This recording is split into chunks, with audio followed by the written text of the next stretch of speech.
Do you struggle with 2 p.m. energy crashes? It has everything to do with Tesco's. I want you to think about something. Imagine you just had a huge Christmas dinner. How do you feel afterwards? You probably want to fall asleep, right? One of the big things that happens with the guys that I work with, many of them actually do work in trades, things like painters, decorators, electricians, fitters, that type of thing. And there's a common theme. And that theme is every day looks the same. They get out of bed at 5, they grab a cup of coffee, they jump in the van, they go to work, and they eat nothing until about 1 o'clock. So it gets to dinner time, absolutely ravenous, and then they come into Tesco's. Now your body is pretty smart and it's going to do two things. The first thing it's going to do, it's going to look for high calorie foods. The second thing it's going to do is it's going to look for highly palate foods as well. This is very common.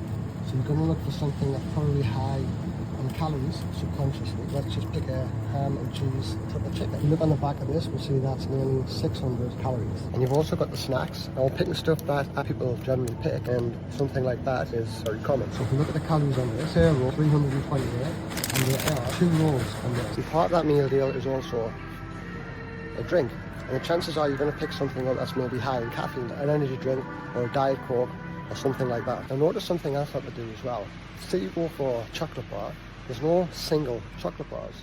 They're all duos. So if you pick a chocolate bar, that's 170 calories, and there are 2 of them. So I've worked this out, and this is not including the chocolate bar. That worked out about 1,300 calories just for the sandwich and the sausage roll. The issue is if you're consuming all of these calories in one sitting, then you're putting an energy drink on top of that, then you are putting your daily graft on top of that. No wonder your energy is going to crash. Again, go back to how you feel after you've had this huge Sunday dinner. Right? After you've had that huge Sunday dinner, your body's trying to break down all of this food, and all you do is want to go to sleep. It's the same thing when you're buying these things from Tesco's. They don't keep you satiated, but they do contain a lot of energy, and your body has to metabolize that energy, which takes up a lot of energy, which can give you that energy crash. Another thing that's quite common is when guys that I work with are going to places like Tesco's, they're looking for value for money. So when you see things like 2 sausage rolls, I think that's value for money, but you're just putting more and more calories into your body that you don't need. There's a 2-part solution to this. The first one is to have some protein before you go to work, or certainly take something that you can have, say, mid-morning. A good example here is Greek yogurt with a scoop of protein powder and some berries and some flax seeds or something like that on top. This is going to keep you full. And the second thing is, if you do go to Tesco's, have a look at the calories on the back. Try and keep your calories around about 400 to 500, 600 maybe maximum, but don't go above that. And try to opt for more high protein, high fiber based foods. You will feel energized for the rest of the day. If that was helpful and you like more tips like that, then please follow this page.